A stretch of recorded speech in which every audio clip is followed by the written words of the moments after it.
I'm 12 years old. My parents decide that they were going to take me and my sister out of our rich kids' Christian school and downgrade us to our not-so-rich kids' Christian school. And this is notable. This is notable primarily because we are not Christian. We are Muslim, and we live in the Bible Belt. And it is the late 80s, early 90s, so you know what I'm talking about here. And I'm going to this new school, and I'm trying to do this, and I realized really quickly thereon that it is not like my old school. My old school was a sort of like money before God, religion is an insurance policy for your wealth type of thing. Like I learned the Lord's Prayer, but we did it after we compared our like American dogs and our Hello Kitty Trapper Keepers. But this place, chapel every morning, where you sing songs about Jesus that you're supposed to know. Bible mandatory, Bible class mandatory, and to top it all off, no drinking and no dancing, which basically was like the rite of passage to high school at that point in America. And so I was pretty bummed, but I was also freaked out, and I was freaked out because of this pre-existing condition I had. To explain, see, up to that point, Nashville for me had been a sea of blonde hair, blue eyes, like Scandinavian-esque white people everywhere. And I was not.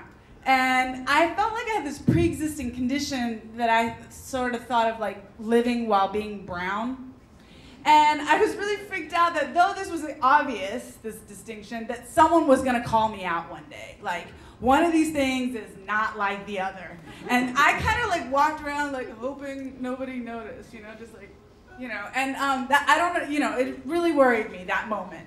So this school presented a new threat to that fear. But 7th grade's fine. I find this like marginal group of weirdo radical girls and we have a great time. And 8th grade the same until the day that bastard, David Reed, decides he's gonna call me out. And we go to, it's first period math class. You know how first period is. The teacher's not there. Everyone's chatting each other up, like catching up on their outfits or whatever.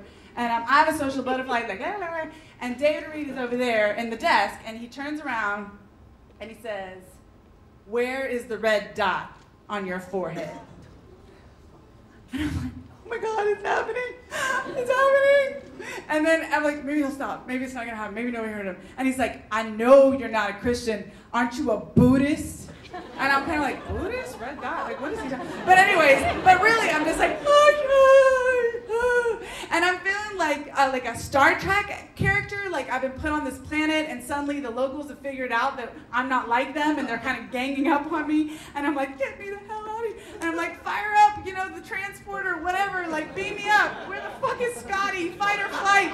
Like, get me out of here. And he's just like, nah, I'm Buddhism, Hinduism, I don't fucking know what I'm talking about. And I'm like, ah. And finally no one's beaming me up anywhere, so I just like beeline it. I just run out of math class.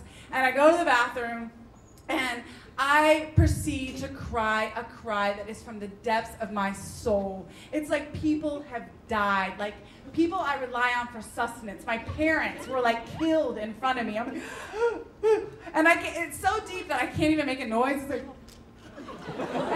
and my girlfriends by then run into the bathroom and they're kind of like, wow, something really profound is happening with you, like kind of disproportionate to what that loser was doing, but whatever, something traumatic is going on here and they're sort of supporting me. And finally I get like a, ah!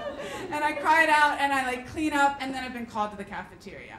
I'm in the cafeteria and this like bald, egg-headed man who is our principal, who I've never had the pleasure of talking to before, is sitting there and I'm sort of like in the vortex of his suit, which is like this peach tan color that I don't really quite understand why anyone decided to make that. It's like the remnants of another generation. And then he starts to talk and I started getting kicked out of my vortex and he's like, Mary, I know that David hurt your feelings. I don't think he intended to do so. I hope. And I'm still like in the vortex kind of so. And then he's like, and I hope you can feel better soon. And he hands me this like styrofoam cup, like mid-90s styrofoam cup of like fountain drink and like those little ice, And I'm like, Of course he was trying to offend me. Like, what are you talking about? The guy was like clearly, and then I'm looking at this guy in his suit, and I'm just like, what am I doing here? Like, this is obviously, we don't fit. And it kind of hit me, like, this is kind of a deal breaker. I'm sick and tired of this radar I'm like trying to fly under. And so then that day I go, I was volunteering at a museum downtown in the city proper. Not in the suburbs, in the cities, and there's these high school kids there, and they're kind of cool, you know, they're like fringe. At that time, we called them alternative.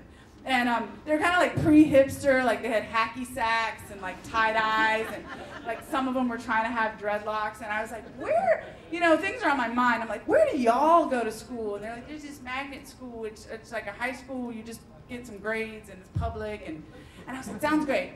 So I convinced the parents that like education's set, don't worry, you know, immigration parents, and I get in. I mean, we know what's going on. That's why I go to Christian school. Anyways, and then I get in and it's August, and I'm walking through the door, and you know, I got this pre-existing condition, and it's still like tight all up in here, and I'm like walking through the door, and I hear music, and it's hip hop. I'm like, okay, at least there's music. And then we walk through, and people are dancing in the auditorium. Right, okay, cool. And I look around and there's like yellow people and orange and like black and brown and all, like lots of colors everywhere. And I start to like relax. And I sit down in the auditorium, the program's about to start. I'm like, don't get too excited, but things are feeling good. And this girl sits next to me and she looks at me and she says, are you mixed? And I felt my pre-existing condition just go away right there. Thanks, Phil.